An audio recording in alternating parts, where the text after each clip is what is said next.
সাংবাদিকরা আজও আছে মাঠে, ফেসিবাদের দোষর মাহবুব সহ বুক ফুলাইয়া হাঁটে।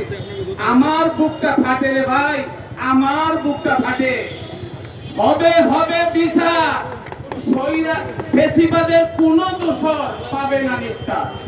সংগ্রামী সভাপতি, ঢাকা সাংবাদিক ইউনিয়নের বিপ্লবী সভাপতি, বিপ্লবী সাধারণ সম্পাদক, আজকে ফেসিবাদ আমলে অনিয়ম দুর্নীতি তদন্ত এবং বিএসএস এর অথর্ব এমডি ডিউজের বিরুদ্ধে অদত্তপূর্ণ আচরণের প্রতিবাদে আজকের এই বিক্ষোভে সমবেত সাংবাদিক ভাইরা, আপনারা জানেন ফেসিবাদ বিরোধী আন্দোলনে গত 15টি বছর ধরে এই সাংবাদিকরা মাঠে ময়দানে আন্দোলন করে তুলেছিল। বিরোধী দলকে যখন রাজপথে নামতে দেওয়া হয়নি, এই সাংবাদিকরা জীবনের ঝুঁকি নিয়ে প্রেস ক্লাবের মাঠে তারা সমাবেশ করেছে, তারা মিছিল করেছে বন্ধুরা। কিন্তু 5ই আগস্ট ফেসিবাদের পতনের পর আমরা কি দেখলাম?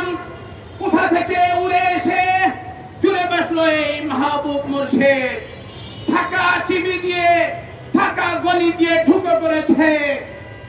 আমরা দেখেছিলাম, দেখতে তো ভদ্রলোকের মতো মনে হয়, যেন ভাজা মাছটা উল্টায় খেতে পারে না। আমরা লক্ষ্য করলাম সহসাই তিনি প্রেস ক্লাবের সদস্য হয়ে গেলেন। ভাইরে, তার যে কি গুণ, তার যে কি মাহাত্ম্য, উনি যে কিভাবে কি করতে পারেন সেটাই তিনি প্রমাণ করলেন। তারপর আমরা দেখলাম ফেসিবাদের যেই সব ভুল রেখে বিএসএস ছিল, যারা বিরোধী দলের বিরুদ্ধে নিউজ করত, যারা বিরোধী দলের বিরুদ্ধে দমন নির্যাতনের নিউজ করত, তারা বহাল তবিয়তে আছে, তাদেরকে প্রমোশন দেওয়া হয়েছে। অন্যদিকে আমার ডিউজের সদস্য ফেসিবাদ বিরোধী সাংবাদিক যারা আছে, তাদের বিরুদ্ধে নানা ব্যবস্থা নেওয়া শুরু করলো এই মাহবুব মোর্শেদ। এখানেই শেষ নয়, তিনি সাংবাদিক ইউনিয়নের বিরুদ্ধে বিষোদ্গার করলেন, তাদেরকে চ্যালেঞ্জ ছুড়ে দিলেন। মাহবুব মোর্শেদের এই শক্তির উৎস কোথায় আমরা জানতে চাই। মাহবুব মোর্শেদ, আপনি জানেন না এই সাংবাদিক ইউনিয়ন, শহীদ ভাই এবং খুরশিদ ভাই নেতৃত্বে সাংবাদিক ইউনিয়ন রাজপথের পরীক্ষিত নেতা, পরীক্ষিত সংগঠন।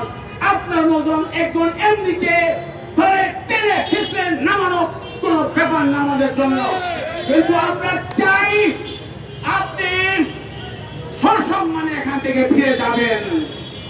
আপনি মাহবুব মোর্শেদ, আপনি সাংবাদিক ইউনিয়নের বিরুদ্ধে চিঠি দিয়েছেন, বিভিন্ন জায়গায় চিঠি পাঠিয়েছেন। আমরা 1 মাস আগে বিএসএস এ ঢুকে একটা সমাবেশের মাধ্যমে দাবি জানিয়েছিলেন যে আপনি অবিলম্বে আপনি দুঃখ প্রকাশ করেন, আপনি ক্ষমা চান, কিন্তু 1 মাস সময় যথেষ্ট ছিল, আপনি তা করেননি। আজকে আমরা মাননীয় প্রধান উপদেষ্টার কাছে আমরা প্রশ্ন করতে চাই যে ফ্যাসিস্ট বিরোধী আন্দোলনে যেসব সাংবাদিকরা মাঠে ছিল, তাদের কি আপনাদের চোখে পড়েনি? কোথা থেকে একটা অথর্বকে এনে বিএসএস এমপি করে দিলেন? আমাদের মধ্যে সাংবাদিক নেতা কি নেই?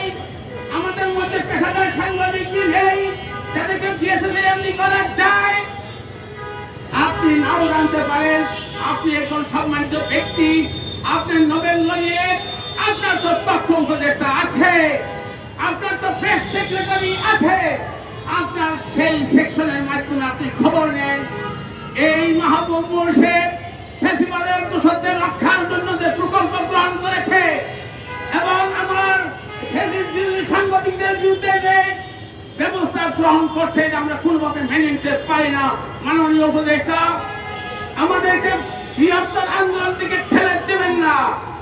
অন্যদিকে আমি ঢাকা সাংবাদিক ইউনিয়নের নেতৃত্বের কাছে অনুরোধ করব, আজকে থেকে আন্দোলন শুরু হলো, মাঠের আন্দোলন। এই এমডির পতন অপসারণ না হওয়া পর্যন্ত এই আন্দোলন অব্যাহত রাখার আহ্বান জানিয়ে আমি আমার বক্তব্য শেষ করছি।